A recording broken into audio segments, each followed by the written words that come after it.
Hello, what's up? This is Scottman. I'll talk to you again soon. Wow! Ano wala po to? Pagpasensya na yung boses ko, galing ako sa sakit, trangkaso, ubo, so on and so forth. So, gusto ko lang itong unang araw ko ng pagbabalik sa pagbablog is tirahin muna kasi wala ako ibang nabasa talaga tungkol sa iPhone 15 Pro Max at sa mga kapalpahan nila recently. So yeah, medyo mangtutrol muna tayo pansamantala kay iPhone 15 Max, 15 Pro Max. Basta iPhone 15, mangtutrol muna tayo. So sa mga fanboy dyan, umalis na kayo rito. Fanboy mo ng iPhone 15, umalis kayo rito. Mangtutrol talaga ako this time kasi sa dami ng balita, baka mamaya matrigger kayo. At kayo na mismo manlit sa mga upuan nyo sa kayan ginagawa ni Apple sa kanilang iPhone 15 series. So, bigyan natin sa isa. Ang dami nito eh. Dito pa lang oh. Ito yung try nyo gamiting search keywords Google, iPhone 15 Pro Max USB-C issue.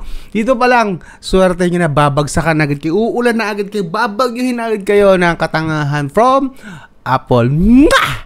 Ito tayo ngayon. So, unang-una, galing mismo kay Mac Rumors. Mac Rumors po yan. Yan ay all about Apple na mga balita. So that means hindi yan biased na ano. Actually bias sila. Bias sila mostly sa mga Apple products. But this time, hindi good news ang ibibigay nila sa iyo. Look at that. CarPlay not working for some iPhone 15 users.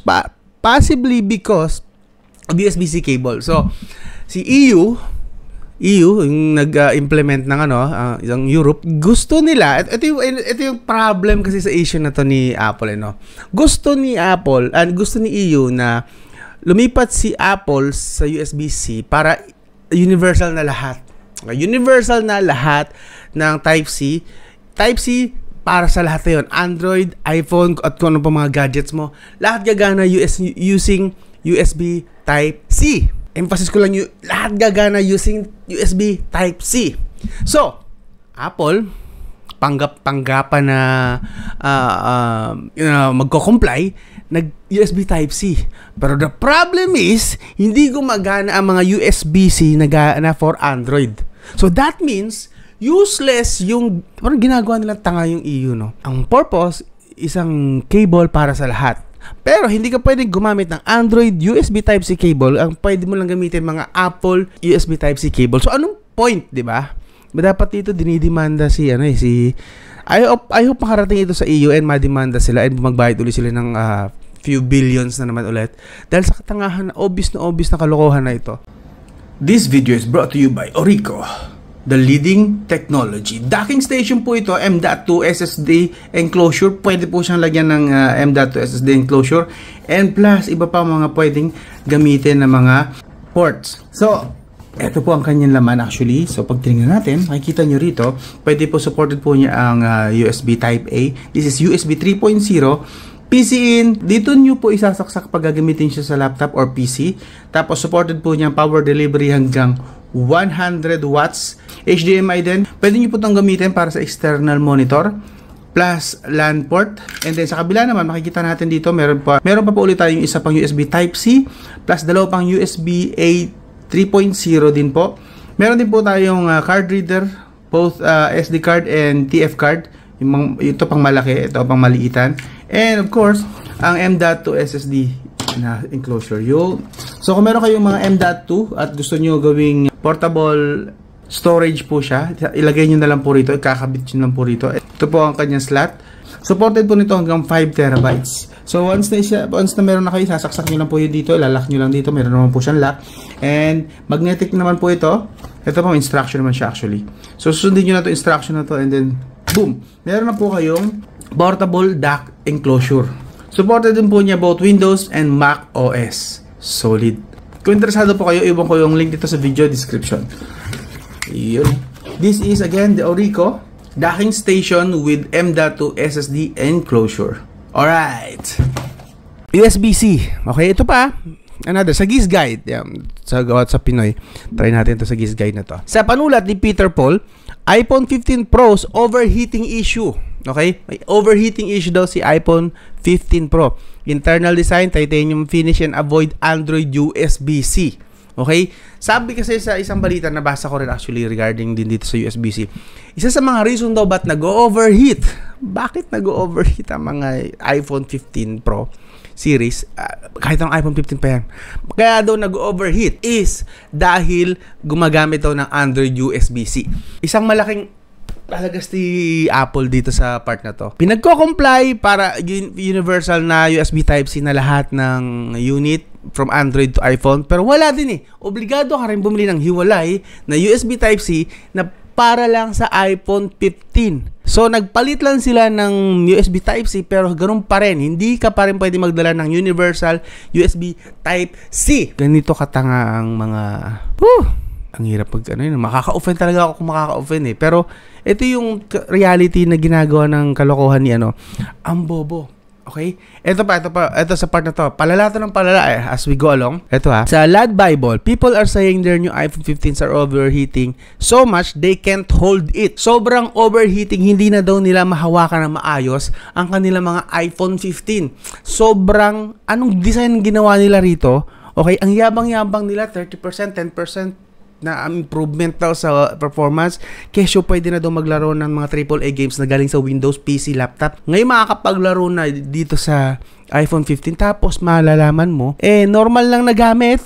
Hindi daw mahawakan. Man drops brand new iPhone. Hindi daw mahawakan. Sobrang init no? Okay? So, the iPhone 15 Pro Max gets so hot sometimes that if you're using it caseless, kung kapag ginamit mo daw ang iPhone 15 mo nang walang case, hindi mo na siya mahawakan sa sobrang init. Mas mainit pa sa lagnat. Okay? Sobrang init. Eto pa. People considering canceling new iPhone order after seeing comparison between older generation. Like I said doon sa lumang video ko, mas okay pang magstay ka na lang sa kung iPhone 13 Pro Max ka pa rin. Magstay ka na lang doon. Mas maganda pa rin ang quality at performance ng iPhone 13 Pro series. 13 ha, 13. And kung kagaya ko na nasa 14 ka, huwag ka nang umalis sa 14 for pabor. Huwag kang makigaya sa porket merong USB Type-C. Yung USB Type-C nga nagiging problema ni iPhone 15 eh.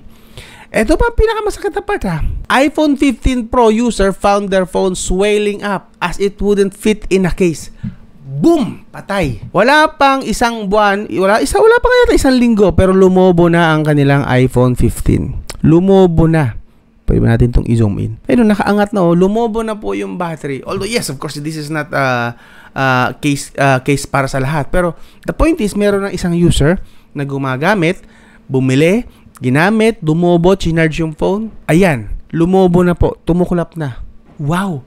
So much for titanium na sobrang tibay, hindi bibigay. Ha? Tapos USB Type-C pa. Ito na yata ang pinaka-worst na design, pinaka-worst na Apple, na iPhone na nirelease ni Apple. Worst. As in, sobrang ang pangit po. Pero mo lumobo agad. Trending to ngayon sa Reddit eh. Ito pa! Dagdagan pa natin. Okay? Para lalong matrigger yung mga fanboy dyan na nanonood. Apple might just need to recall the iPhone 15 Pro and Pro Max. Recall. Ano ibig sabihin ng i-recall? Ibig sabihin, pinapahugot sa market, pinapatanggal sa market ang iPhone 15 and 15 Pro Max. Kasi nga daw, ang daming issue. Problem about USB Type-C, overheating, nagfe-frame drops daw sa Genshin Impact. Genshin Impact! Nagfe-frame drops! Anak ng tokwa! Genshin Impact na lang yun ha.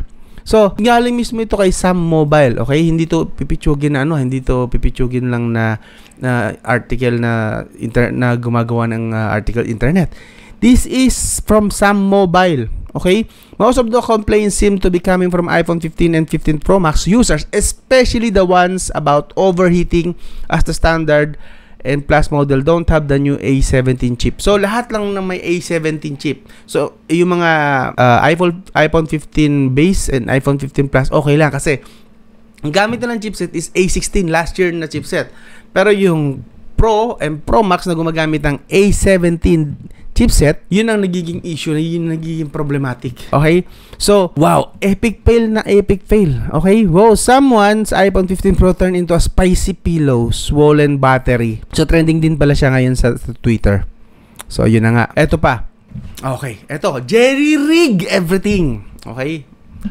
Jerry rig everything. Papapanood ko lang sa inyo itong part na to. Ito kasi sweet spot ng part na to.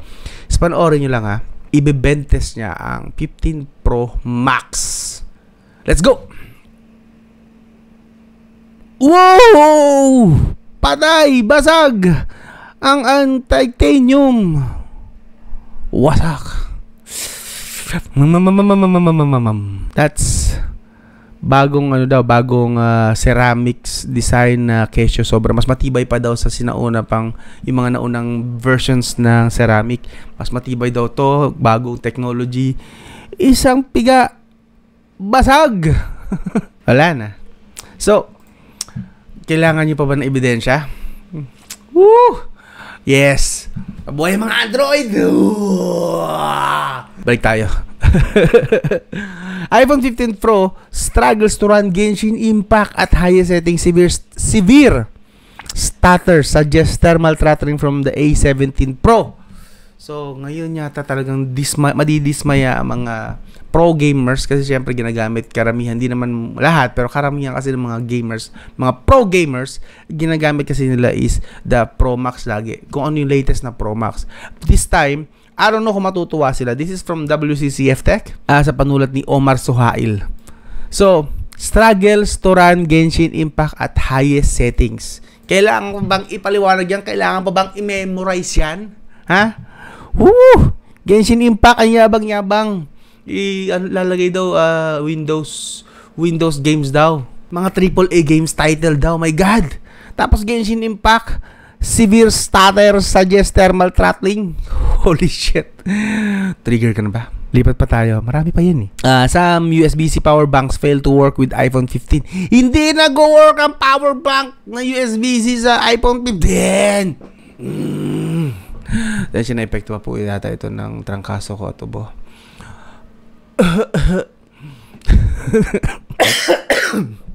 Karma. Ito ba? iPhone 15 Pro sa overheating issue internal. Nabasa na pala natin to. So, I don't know.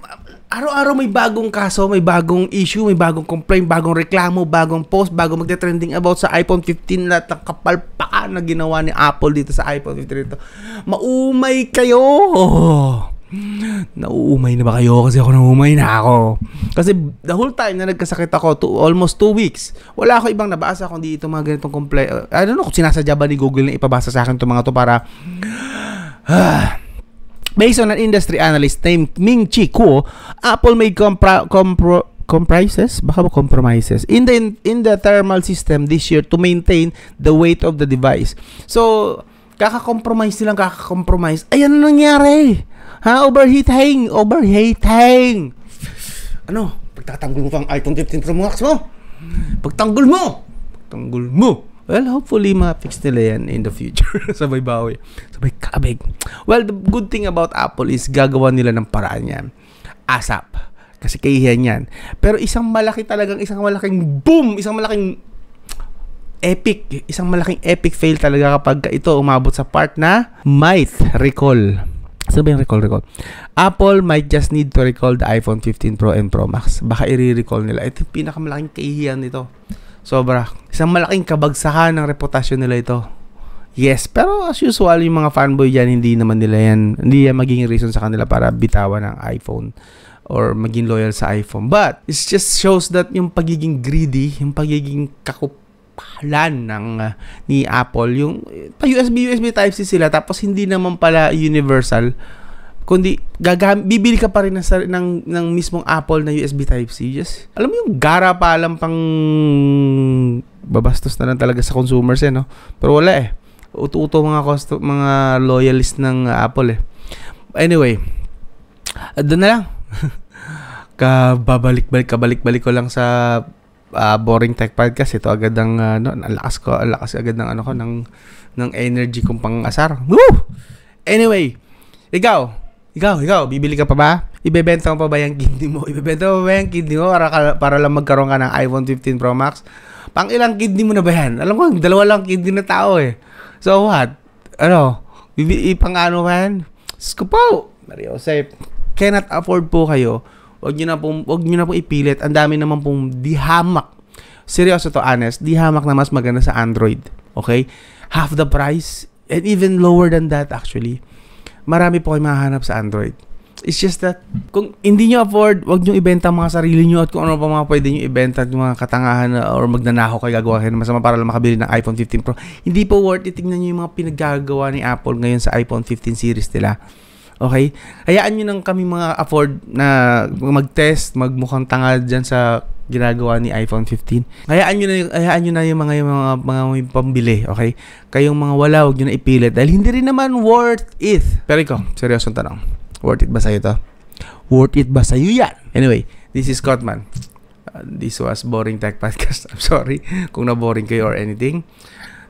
Again, nantotroll lang ako. Gusto ko lang talagang i-address itong part na to kasi wag na mo tayo magbulag-bulagan. Ang dami na po, mga trending na mga news. Ang dami ko na po pinakikita sa inyo. Ano pang ebidensya ang gusto nyo? Kung hindi pa sapat yan, malamang kailangan nyo naman pa-check up sa kanyang mga utak. Doon lang. This is Scott Man. I'll talk to you again soon.